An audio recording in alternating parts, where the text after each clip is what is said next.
It's probably the oldest cemetery in the world.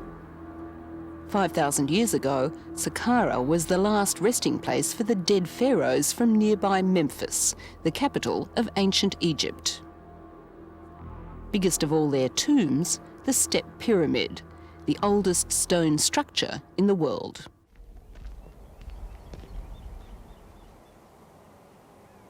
But walk around Saqqara and it doesn't take long to realise that the ancient Egyptians had a grave obsession, whether it was above ground or below it.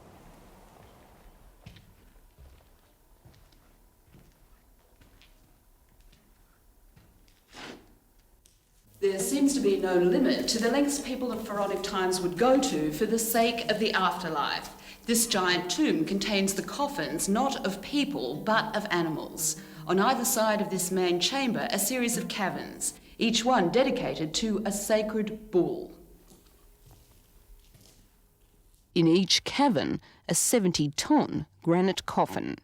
The bulls are long since gone, stolen, eaten, or, if the ancient Egyptians were right, perhaps reincarnated as gods.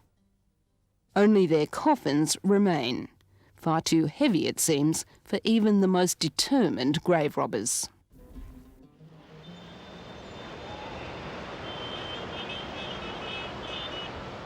But not all Egypt's tombs are buried in the desert. Sometimes in Egypt it seems the dead are everywhere. They're either being dug up, displayed or celebrated with monuments. But while the tombs of the pharaohs are often empty and their occupants tucked away in museums, the tombs in this part of Cairo are very much alive.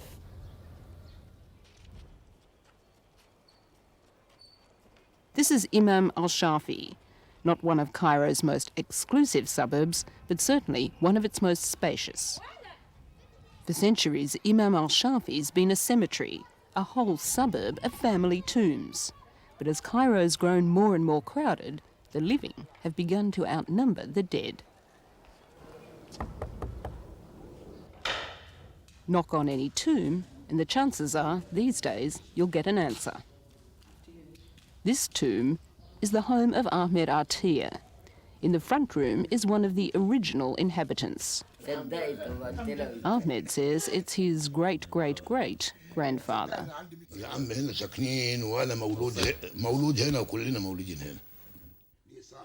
50 years ago, Ahmed brought his new bride Noor home to the tomb. Since then, they've renovated the rooms and raised 7 children. Now they and their grandchildren watch CNN in what they call the living room.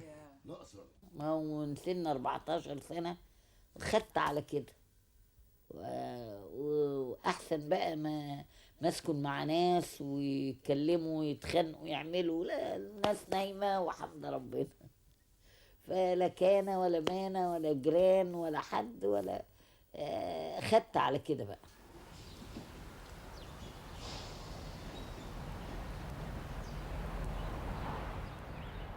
Every day, Ahmed leaves the cemetery he lives in to walk a few streets away to another one.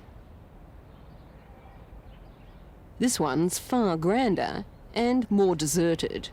Inside, the forgotten tombs of Egypt's 19th century royal family, the kings and queens who fell out of favour when Egypt became a republic in the 1950s. Ignored for decades, these rulers belong to a period of Islamic history the present government seems happy to abandon. The last person to be buried here, secretly, was King Farouk. Later, his body was moved to a more important burial place. Ahmed Atiyah is a self-appointed guardian of the tombs and their only visitor.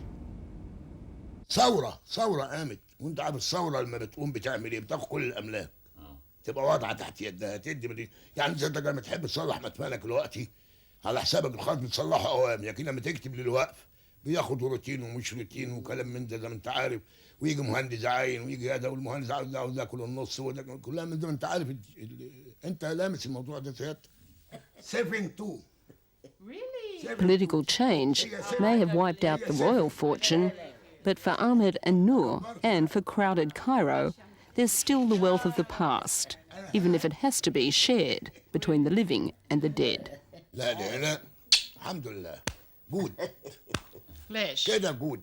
ليش؟ عشان يبقى هير موميا من هير لهير يبقى انتهت، عشان ما يبقاش في موني كتير.